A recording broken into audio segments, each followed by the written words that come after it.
안녕하세요. 남편과 저는 대학교 1학년 풋풋할 때 소개팅을 통해 만나게 되었어요. 그때 만나 서로 첫눈에 반해버렸고 그렇게 우리는 사랑이 깊어져 결국 결혼에 골인하게 되었습니다. 남편은 저를 누구보다 아끼고 사랑해 주었어요. 20대 건강한 남자라서인지 부끄러운 이야기지만 연애 때부터 결혼할 때까지 한결같이 사랑을 키워나갔습니다. 저는 어느 누가 봐도 예쁘고 귀엽다는 말을 했고 저에게 끼가 조금 넘친다고 말들을 하더군요. 그때까지만 해도 끼가 있다는 게 놀거나 춤을 추거나 그런 것을 말하는 건 줄 알았는데 그게 아니라 남자를 은근히 유혹하는 끼라고 하는데 그 말을 듣고 기분이 나쁘다기보다는 은근히 기분이 좋았어요. 저에게 그런 끼가 있을 줄이야 싶더라고요. 결론적으로는 그 끼 덕분에 사랑하는 남편을 만났고 결혼까지 했으니 이제 어느 정도 수그러들었다는 생각이 들었습니다.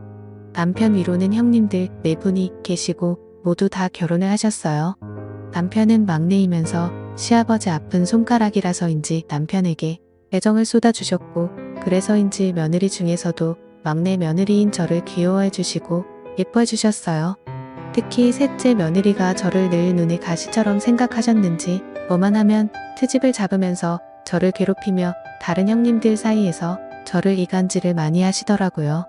시어머님도 저를 예쁘게 해주시고 모질게 구박한 적 한 번도 없으신데 왜 그러시는지 이해가 안 갔습니다. 동서 어머님이랑 다른 형님들이 동서한테 왜 실수해도 잔소리 안 하고 그냥 넘어가는 줄 알아? 다들 착해 빠져서 그래. 게다가 다들 외국에 계시니까 별말 안 하는 것뿐이지. 가난하면 눈치라도 좀 있을 것이지. 그래서 어쩔 수 없이 내가 총대 매는 거니까 날 너무 미워하지 말아줬으면 좋겠어. 아버님께서 동생한테 잘해주시고 편애하시는 것 같아서 보기 안 좋아. 머리 빈 여자 마냥 해벌레 하면서 넙죽넙죽 받는 거 그거 보기 안 좋은 거 알지? 거절하는 법을 좀 배워. 좀 돈이 필요하면 나한테 말해. 내가 좀 줄 테니까. 그깟 돈 있으나 없으나 필요 없는 건데. 동서는 꼭 필요하잖아. 그치? 내 말 무슨 말인지 알았으면. 아버님께서 뭐라 하면 눈치껏 알아서 잘 피히 다녀. 그리고 저번에 준 반찬 맛있던데 그거 조금만 더 해줄 수 있지? 우리 집 반찬이 다 떨어져서 그럼 부탁해 동서하며 말을 하는데 정말 얄미워서 화병이 날 지경이었어요. 그렇게 몇 개월을 괴롭히더니 셋째 형님네 가족 모두가 외국으로 이민을 가시게 되었고 덕분에 그 이후로 2달이 쭉 뻗고 편하게 잘 잘 수 있게 되었습니다. 큰형님과 둘째 형님, 넷째 형님네는 모두 미국에서 의사나 변호사 등을 하고 남부럽지 않게 잘 살아가고 계십니다. 시아버지께서 워낙 교육열이 높으셔서 따뜻한 미국으로 유학을 보내주셨고 머리도 좋아 공부도 잘했다고 하더라고요.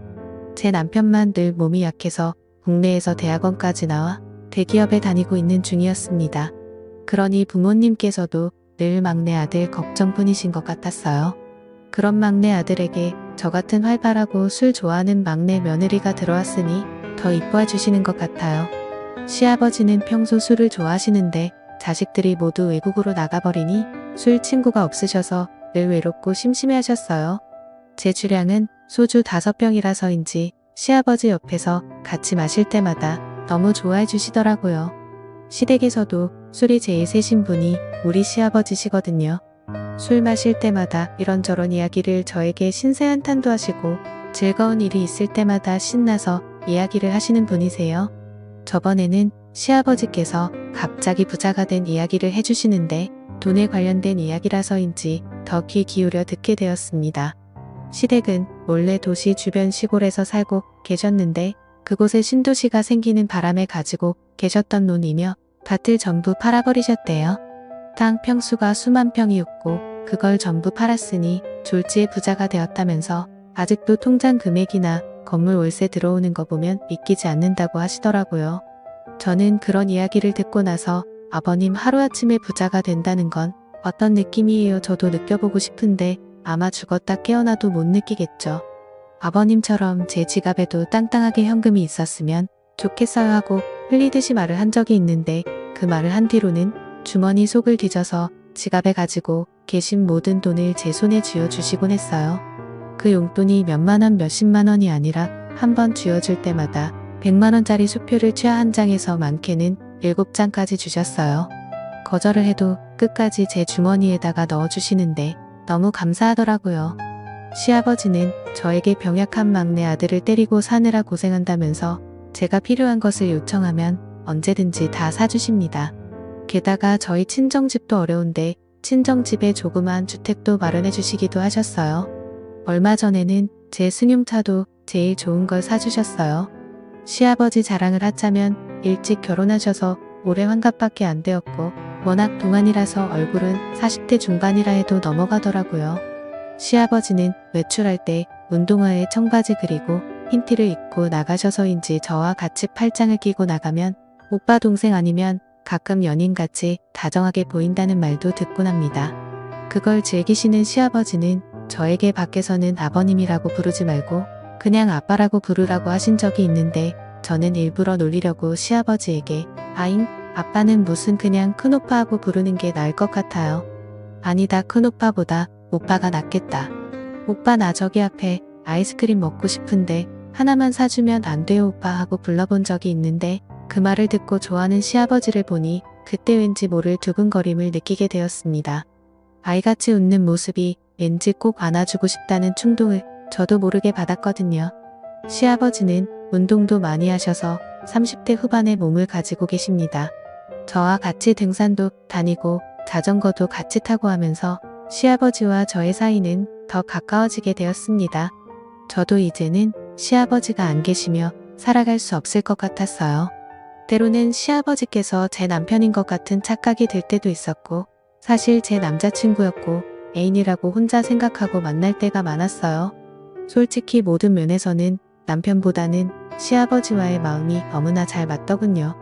시아버지와 저는 전국의 관광지나 맛집을 같이 찾아다니면서 여행도 다니고 하는데 시어머니는 별 의심 없이 며느리와 시아버지 사이가 좋은가 보다 생각하고 지켜보셨고 저희 남편도 아들로서 못해준 효도를 저보고 해달라고 부탁을 하더라고요. 그렇게 시간이 지나가고 어느 순간부터는 시아버지가 점점 남자로 보이기 시작하는데 저는 그 순간 깜짝 놀랐습니다. 마음속으로 시아버지를 사랑하게 된 것 같았거든요. 시아버지도 말씀은 안 하시지만 그런 눈치였어요. 저희 두 사람은 서로를 느끼고 있었어요. 세상 사람들은 저에게 돈 때문에 시아버지를 이용하겠다고 말들은 하겠지만 그렇게 볼 수도 있겠구나 하는 생각도 듭니다. 저는 어릴 적부터 주변 사람들로부터 너무 이쁘다는 이야기를 참 많이 듣고 살았어요. 친정집은 가난했지만 화목했습니다.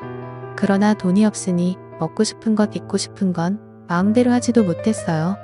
돈 많은 부자들이 정말 부러웠고 저는 제 자신이 너무나 예쁘기 때문에 외모를 무기로 돈 많은 부잣집에 들어가겠다고 수백 번 다짐을 하고 살았거든요. 저는 남자가 나이 많은 건 관계가 없다고 생각하고 살아왔습니다. 나이가 많아도 저를 부유하게 만들어준다면 그 남자를 사랑하겠다고 다짐을 했거든요. 그 기회가 서서히 다가오고 있다는 느낌이 들기 시작했습니다. 그 대상은 제가 사랑하는 내 남자 시아버지였습니다. 뭐 사랑이 별거 있겠어요.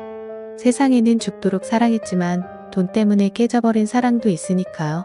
부부간에도 돈 때문에 싸우고 돈이 없어서 사랑하는 관계도 미워하는 관계로 변하는 걸 제 주변에서 많이 봐왔습니다.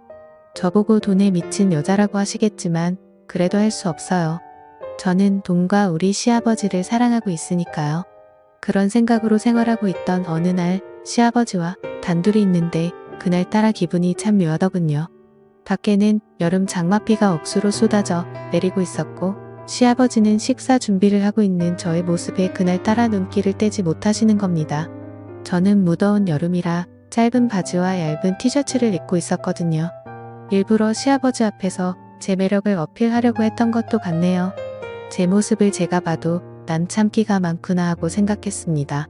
저는 제 남편에게 느끼지 못한 이상한 묘한 느낌을 시아버지를 통해 느끼고 있었어요. 시아버지는 그날따라 식사하는 도중에도 저의 모습에 정신을 못 차리는 것 같았고 식사를 하시면서 저에게 오늘따라 우리 며느리 모습이 정말로 예쁘다 하시면서 자기가 젊은 나이고 며느리만 아니라면 프로포즈하고 싶다는 엄청난 말을 저에게 하시는 겁니다. 안 그래도 그 말씀에 놀랐는데 그 놀라움이 가시기도 전에 그 뒤의 말은 더 엄청났습니다. 오늘따라 너에게 용기를 내고 싶다고 말씀하시는데 저는 잘못 들은 줄 알고 깜짝 놀랐습니다. 저는 못 들은 척 아버님 저를 어떻게 하시겠다고요. 설마 제가 잘못 들은 거겠죠. 만약에 맞게 들었다면 아버님 오늘 농담이 좀 지나시네요 하고 말을 했는데 왠지 그날이 제 인생 역전을 할 수 있는 기회인 것 같아서 바로 시아버지 손을 잡고 아버님 언젠가는 그런 기회가 오지 않을까요? 하고 말씀을 드렸고 시아버지는 아무런 말씀도 없이 저를 보면 웃으셨습니다. 그렇게 식사를 마치고 다 먹은 그릇을 치우려고 일어서는 순간 갑자기 시아버지는 제 손을 잡으셨고 그렇게 저도 가만히 있어서 한참을 손을 잡고 있었습니다. 이후로 더 이상의 실수는 하지 않았죠. 하지만 저는 오늘 무슨 실수가 벌어져도 괜찮다는 생각을 하고 있었기에 싱겁게 끝나버린 시아버지의 용기가 너무나 아쉬웠습니다. 정말 제가 정신이 나간 것인지 남자를 밝히는 것인지 아니면 돈에 미쳐가는 것인지 잘 모르겠어요. 저는 서서히 시아버지가 제 남자가 뛰어가는 느낌이 들기 시작했습니다. 저는 제 방으로 들어와 커피를 한 잔 마시며 지금까지의 인생을 생각해보니 이제는 더 이상 물러설 곳이 없었어요. 시아버지도 제 마음을 아셨고 저 역시 시아버지의 마음을 알아버리고 말았습니다. 그래도 어쨌든 시아버지와 막내 며느리 사이인데 도덕적으로 있을 수 없는 일이며 엄청난 일이잖아요. 시아버지와 저는 밖으로는 내색 한 번 안 냈어요. 같이 술도 마시고 손까지 잡고 있는 그런 사이로 발전해 나가기 시작했습니다. 저도 사람인지라 때론 이건 아닌데 하면서도 시아버지와의 사이에 빠져들어가고 있었어요. 저는 친정 아버지께서 일찍 돌아가셨고 오빠가 없으니 집안에 남자들이 없었어요. 그러니 시아버지가 제 아빠 때론 오빠 같은 존재가 되어버린 것 같았어요. 시아버지는 한 번씩 술에 취한 날에 들어오시면 너 없이 못 살겠다는 말을 자주 하시곤 합니다. 그러던 어느 날 시아버지와 술을 한잔하면서 앞으로의 일에 대해 여러 가지 대화를 했고 제가 제 주량보다 훨씬 더 많이 마셔버리고 말았어요. 그날 시아버지는 작정을 하셨는지 술을 마시다가 갑자기 제 옆으로 오시더라고요. 그리고 결국 우리는 누가 보더라도 사랑하는 연인처럼 실수를 저지르고 말았습니다. 그날 이후 시아버지와 저의 사랑은 들키지 않고 1년을 유지했어요. 그동안 남편은 건강이 더 나빠지게 되었고 점점 살이 더 빠지고 방상하게 보이기 시작했습니다. 정기검진을 받았을 때는 이미 췌장암 말기였고 온몸에 전이가 되어 3개월밖에 못 사는 시한부 선고를 받게 되었습니다. 시아버지와 저는 죄인이라는 생각에 한동안은 서로 거리를 두게 되었고 저도 죄책감에 너무 힘들어하며 세월을 보냈습니다. 시아버지와 저는 3개월 동안은 앞으로 며느리와 시아버지 관계만 유지하고 남편을 위해 온갖 정성을 다해 간병해 주기로 했습니다. 3개월 동안 남편을 위해 정말 최선을 다했고 남편은 결국 3개월도 못 살고 이 세상을 하직하고 말았습니다. 온 가족들이 모두 모여 젊은 나이 떠난 남편이 불쌍하다고 다들 슬퍼해 주셨고 남편의 장례를 잘 치렀습니다. 시어머님은 30살밖에 안 돼서 세상을 떠난 아들이 그리워 시금을 전폐하고 오시다가 그 충격에 갑자기 쓰러지셨고 우리는 장례식이 끝난 지 얼마 되지도 않았는데 갑자기 쓰러지신 시어머니를 모시고 응급실로 갔습니다. 그렇게 응급실로 간 시어머니는 깨어나시지 않으셨고 결국 운명하시고 말았습니다. 저희 집은 일주일 차이로 남편과 시어머니의 장례를 치르게 되는 끔찍한 상황을 맞이하고 말았습니다. 미국에서 오셨던 형님네 가족들은 모두 다시 돌아가시고 이제 한국에는 시아버지와 저 그리고 제 아들 이렇게 세 사람만 남게 되었습니다. 저는 30대 젊은 나이에 남편 없는 과부가 되었습니다.